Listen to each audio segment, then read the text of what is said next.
Bapak juga kadang-kadang juga bicara orang bodoh. Teman Bapak apalagi yang namanya Rocky Gerung itu sudah dungu, tolol, bangsat, goblok, sudah dungu, tolol, bangsat, goblok, sudah dungu, tolol, bangsat, goblok.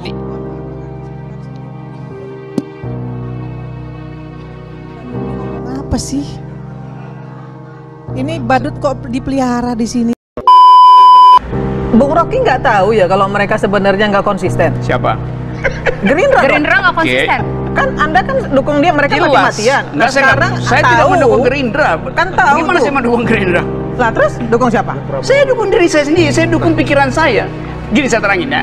Prabowo kemarin. Gimana mau dukung saya terangin pikiran ya. Anda? Karena Anda itu kan bukan siapa-siapa. Karena itu saya terangin. Karena saya memang bukan siapa-siapa.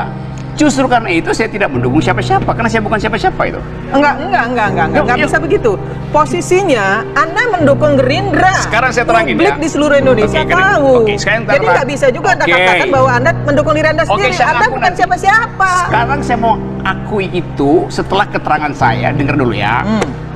Saya mengajukan judicial review ke Mahkamah Konstitusi karena saya nggak setuju Jokowi versus Prabowo.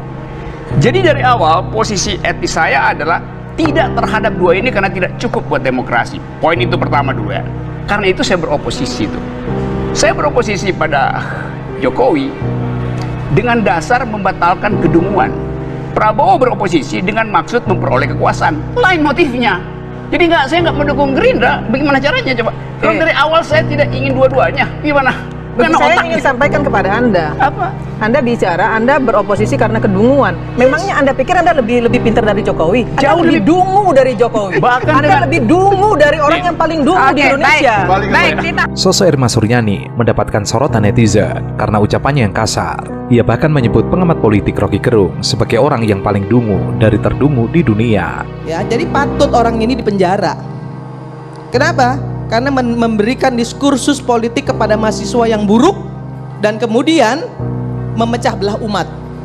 Saya sebagai muslim nggak terima juga dia melakukan itu kepada orang-orang ya, umat-umat yang menurut saya, mohon maaf, mungkin tidak paham dengan seluruh niat busuk orang ini terhadap agama Islam. Sosok Irma Suryani mendapatkan sorotan netizen karena ucapannya yang kasar. Ia bahkan menyebut pengamat politik Rocky Gerung sebagai orang yang paling dungu dari terdungu di dunia.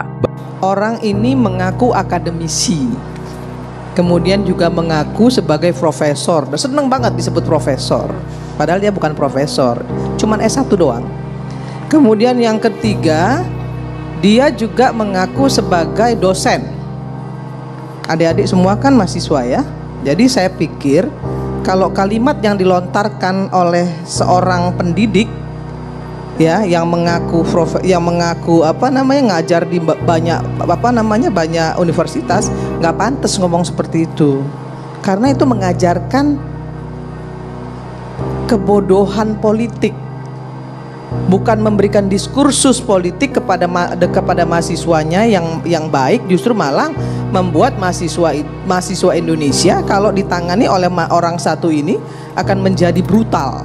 Bahkan ketika Rocky Gerung tersandung kasus bajitol, Irma Suryani yang saat itu didapuk sebagai narasumber mengkuliti Rocky Gerung dalam acara 2 CCTV One. Ia meminta agar penegak hukum memenjarakan Rocky Gerung. Bahkan ia sampai mengungkit-ungkit rekam jejak Rocky Gerung selama menjadi akademisi. Saya nggak heran saya kalau itu bisa keluar dari mulut seorang Rocky Gerung. Saya nggak heran. Kenapa saya nggak heran? Bayangkan, saya nggak tahu agamanya apa ya, karena dia nggak percaya dengan kitab suci. Kalau orang yang nggak percaya dengan kitab suci, artinya dia nggak percaya dengan agama. Kalau dia nggak percaya agama, kemudian dia pakai peci, kemudian mengutip-ngutip ayat-ayat suci Al-Quran, menurut saya itu memecah belah bangsa, memecah belah umat. Karena apa? Karena yang dikutip itu bukan untuk diimani. Al-Quran itu bukan diimani oleh Rocky Gerung, tapi dipakai alat untuk berdebat.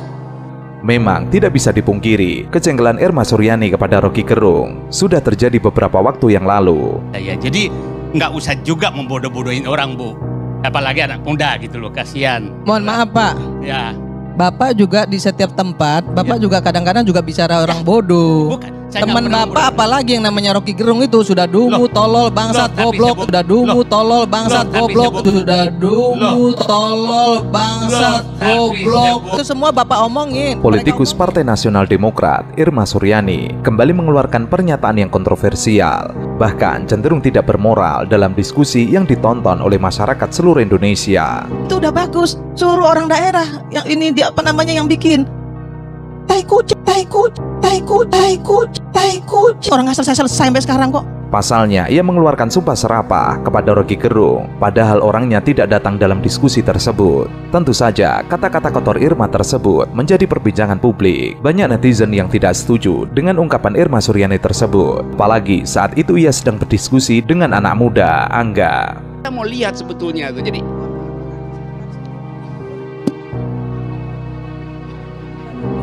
Apa sih? Ini badut kok dipelihara di sini. Mana ada Nasdem mencalonkan Anies dengan Ahok? dia nggak tahu saya bikin thought Coba eksperimen dong. di kepala tuh. Ini forum ILC ini ditonton oleh orang se-Indonesia. Jangan lagi disebut-sebut lagi beliau mengatakan tempat ngibul gitu loh. Membuat ILC ini terdegradasi loh. Males jadinya datang ke ILC ini kalau ada orang ini. Susah. Sorry Pak Arni. Ya jangan. Memang tidak bisa dipungkiri, kejengkelan Irma Suryani kepada Rocky Gerung sudah terjadi beberapa waktu yang lalu. Apalagi ejekan Irma yang menyebut Rocky Gerung sebagai badut dibalikkan dengan mudah oleh Rocky Gerung. Bahkan Irma Suryani sampai dipermalukan. Jadi dia sebut saya badut. Dan cara melayani bullying semacam itu adalah dengan tepuk tangan aja. Yes. Karena dia berusaha larang saya membuat thought eksperimen, bikin asumsi di kepala sebagai hipotesis untuk menguji ini bullyingnya ini motifnya apa. Karena itu saya ujikan, seandainya Anies dipasangkan dengan Ahok, saya pakai kata tadi seandainya, badut nggak mungkin pakai seandainya tuh.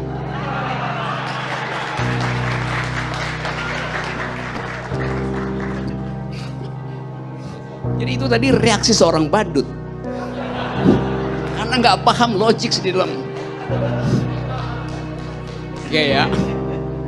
Nah, cara menghormati badut adalah dengan mentertawakannya. Kalian tadi barusan menghormati beliau. Saya ingin sampaikan Nana, kalau mau tahu rasanya bagaimana kawin ya kawin dulu. Itu ya, itu dulu saya ingin sampaikan. Kawin apa Rocky nikah? harus kawin dulu baru bisa tahu rasanya kawin. Tadi kan Rocky bilang begitu. Nah, yang kedua ingin saya sampaikan, Rocky ini kan selalu berpersepsi seolah-olah dia paling pinter, paling bener dan paling Ini Mas Jokowi apa Mas gue? Gini Nana, Kita tahu nggak, dengarkan. Nana? Kalau di zaman Soeharto, Nana, kalau di zaman Soeharto, orang seperti Rocky ini udah hilang, orang seperti Ferry itu udah hilang, udah nggak ada, udah dimarsinahkan orang seperti orang dua ini. Politikus Partai Nasdem, Irma Suryani Caniago, menyebut Rocky Gerung sudah hilang jika saja yang berkuasa saat ini adalah pemerintahan Soeharto. Hal itu lantaran kritik dan cacian yang seringkali disampaikan Rocky kepada pemerintah. Irma mengatakan Rocky ini selalu merasa pintar, benar dan demokratis, padahal tidak. Kalau di zaman Soeharto, orang seperti Rocky Gerung ini sudah hilang, orang seperti Ferry ini juga sudah hilang, sudah tidak ada, sudah dimarsinahkan. Tapi di era Jokowi, Rocky ini mencaci maki Jokowi tenang-tenang. Ya karena bukan era Soeharto. Ferry tadi ngomong seenak-enaknya juga Jokowi santai-santai aja gitu. Itu kenapa? Karena memang demokrasi kita ini sekarang sudah kebablasan. Orang sudah merasa dirinya paling benar, paling pinter, dan paling bersih. Cobalah ya berkaca kepada diri sendiri dulu, gitu ya. Apa kita ini udah bener gitu loh, Rob. Oke. Ya. Namun demikian, Irma menyebut hal itu tidak terjadi di masa pemerintahan saat ini. Presiden Jokowi tidak terlalu ambil pusing dengan kritik dan caci maki yang diarahkan pemerintah. Namun Rocky Gerung balik membalas. Ia mengatakan bahwa orang seperti Syahganda Nainggolan, Jumhur Hidayat diborgol di masa pemerintahan Jokowi. Saya kasih pujian kepada Pak Jokowi sekarang. Pak Jokowi itu berhasil memborgol teroris yang namanya Syahganda Nainggolan. Pak Jokowi berhasil memborgol koruptor yang namanya Jumhur Hidayat. Pak Jokowi berhasil memborgol penggelap pajak yang namanya Anton Permana. Tapi bohong. Semuanya adalah pekerja demokrasi itu. Jadi bagaimana mungkin borgol itu menjadi tanda dari demokrasi itu? Sosok Irma Suryani mendapatkan sorotan netizen karena ucapannya yang kasar. Ia bahkan menyebut pengamat politik Rocky Gerung sebagai orang yang paling dungu dari terdungu di dunia. Bahkan ketika Rocky Gerung tersandung kasus baji tol, Irma Suryani yang saat itu didapuk sebagai narasumber mengkuliti Rocky Gerung. Jadi kalau dibilang bahwa hak orang bicara boleh, tapi kenapa hak orang bicara untuk menurunkan presiden nggak boleh? Sama-sama konstitusional tuh. Kan bicara doang gitu kan. Tapi kan Anda semua kan larang tuh, jangan dong diturunkan sebelum masa jabatan. Loh kenapa? Cuma wacana juga. Gak ada yang larang, ini manusia satu nih salah. Demokrasi mengatakan bahwa orang boleh melakukan demonstrasi. Gak ada yang larang. Saya suka demonstrasi boleh, itu sah secara hukum. Gak ada yang larang. Kalau dia bilang dilarang, gak akan ada demonstrasi kemarin. Ini pola pikir dungu yang seperti ini yang saya bilang, jangan memprovokasi lagi. Situasi hari ini nggak usah diprovokasi lagi. Kita fokus, Rosi, pada demo. Mungkin konteksnya Bu Rocky waktu itu. Lu jangan begitu pola berpikirnya. Nah semuanya, setiap kali Rocky Gerung berhadapan dengan Irma Suryani Chaniago, publik kembali melihat betapa jauhnya perbedaan kualitas berpikir antara seorang intelektual yang berdiri di atas prinsip dan seorang politisi yang terikat kepentingan. Rocky Gerung tidak butuh panggung besar atau jabatan untuk menunjukkan ketajamannya, ia hanya perlu satu momen, satu kalimat, lalu seluruh konstruksi argumen lawan langsung retak. Di sisi lain, Irma selalu tampak berusaha keras mempertahankan narasi politis yang sebenarnya tidak cukup kuat ketika diuji secara logis. Dan Rocky Gerung dengan ketenangannya yang khas, langsung mengembalikan diskusi ke akar persoalan, konsistensi, etika, dan keberanian untuk jujur kepada publik. Saat banyak politisi berbicara untuk menyenangkan kekuasaan, Rocky justru berbicara untuk memerdekakan pikiran. Inilah sebabnya mengapa setiap debat antara keduanya selalu berakhir dengan pola yang sama. Rocky berdiri kokoh, Irma tampak kehilangan arah. Rocky tidak menjungkalkan siapapun secara personal. Ia hanya menjatuhkan argumen-argumen yang lemah. Dan jika argumen itu milik Irma, maka runtuhnya menjadi konsekuensi logis, bukan serangan pribadi. Pada akhirnya, Rocky Gerung kembali membuktikan bahwa kekuasaan bisa bergeser, jabatan bisa berpindah, tetapi kecerdasan, logika, dan integritas tidak bisa digantikan. Itulah yang membuat publik terus mendukungnya. Karena dalam lautan politik yang penuh kepentingan, Rocky hadir sebagai kompas yang terus mengingatkan, akal sehat tetap harus menang. Nah, semuanya, itulah pembahasan kali ini. Semoga apa yang disampaikan bisa memberikan pelajaran baru untuk kita semua. Jangan lupa untuk like, komen, dan subscribe. Salam akal sehat. Sekian video kali ini. Sampai jumpa di video berikutnya. Salam akal sehat. 'Cause I don't give a fuck what you say. Yeah, I'ma do shit my way. So you can go kick